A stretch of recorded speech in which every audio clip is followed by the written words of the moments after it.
ಪಾಕಿಸ್ತಾನದ ಪರ ಅಂತ ಹೇಳಿದ ಛಲವಾದಿ ನಾರಾಯಣ ಸ್ವಾಮಿ ಹೇಳಿಕೆಗೆ ಪ್ರಿಯಾಂಕ್ ಖರ್ಗೆ ಕೆಂಡ ಕಾರಿದ್ದಾರೆ. ಛಲವಾದಿಗೆ ಇತಿಹಾಸ ಗೊತ್ತಿದೆಯಾ ಅಂತ ಪ್ರಶ್ನೆ ಮಾಡಿದ್ದಾರೆ ಪ್ರಿಯಾಂಕ್ ಖರ್ಗೆ.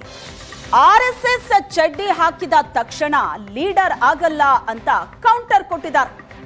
ಇದು ಪ್ರಿಯಾಂಕ್ ಖರ್ಗೆ ಛಲವಾದಿ ಹೇಳಿಕೆ ಬಗ್ಗೆ ಕೆಂಡ ಕಾರಿರೋದು. ಕಾಂಗ್ರೆಸ್ ಪಾಕಿಸ್ತಾನದ ಪರ ಅಂತ ಛಲವಾದಿ ಹೇಳಿಕೆ. ಛಲವಾದಿ ಹೇಳಿಕೆಗೆ ಪ್ರಿಯಾಂಕ್ ಖರ್ಗೆ ಆಕ್ರೋಶ ವ್ಯಕ್ತಪಡಿಸಿದ್ದಾರೆ. ಛಲವಾದಿಗೆ ಇತಿಹಾಸ ಗೊತ್ತಿದೆಯಾ ಅಂತ ಪ್ರಶ್ನೆ ಮಾಡಿದ್ದಾರೆ. ಆರ್ಎಸ್ಎಸ್ ಚಡ್ಡಿ ಹಾಕಿದ ತಕ್ಷಣ ಲೀಡರ್ ಆಗಲ್ಲ, ನೈತಿಕತೆ ಇದ್ರೆ ರಾಜೀನಾಮೆ ಕೊಟ್ಟು ಮಾತಾಡ್ಲಿ. ಛಲವಾದಿ ವಿರುದ್ಧ ಸಚಿವ ಪ್ರಿಯಾಂಕ್ ಖರ್ಗೆ ವಾಗ್ದಾಳಿ ನಡೆಸಿದ್ದಾರೆ.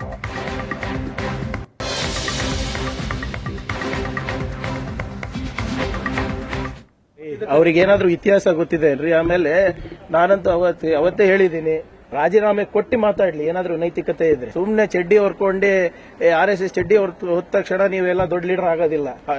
ಅವತ್ತೇನೋ ಒಂದು ಚಾಲೆಂಜ್ ಹಾಕಿದ್ರಲ್ಲ ಸಿದ್ದರಾಮಯ್ಯ ಅವರಿಗೆ, ಖರ್ಗೆ ಸಾಹೇಬರಿಗೆ, ನಮಗೆ ಫಸ್ಟ್ ರಾಜೀನಾಮೆ ಕೊಟ್ಟು ಮಾತಾಡ್ಲಿ, ಆಮೇಲೆ ಮುಂದಿಂದು. ಅವ್ರಿಗೇನಾದ್ರೂ ಇತಿಹಾಸ ಗೊತ್ತಿದೆ ಅಲ್ರಿ? ಆಮೇಲೆ ನಾನಂತೂ ಅವತ್ತೇ ಹೇಳಿದ್ದೀನಿ, ರಾಜೀನಾಮೆ ಕೊಟ್ಟು ಮಾತಾಡ್ಲಿ ಏನಾದ್ರೂ ನೈತಿಕತೆ ಇದ್ರೆ. ಸುಮ್ನೆ ಚಡ್ಡಿ ಹೊರ್ಕೊಂಡೆ RSS ಚಡ್ಡಿ ಹೊತ್ತ ತಕ್ಷಣ ನೀವೆಲ್ಲ ದೊಡ್ಡ ಲೀಡರ್ ಆಗೋದಿಲ್ಲ. ಅವತ್ತೇನೋ ಒಂದು ಚಾಲೆಂಜ್ ಹಾಕಿದ್ರಲ್ಲ ಸಿದ್ದರಾಮಯ್ಯ ಅವರಿಗೆ, ಖರ್ಗೆ ಸಾಹೇಬರಿಗೆ, ನಮಗೆ ಫಸ್ಟ್.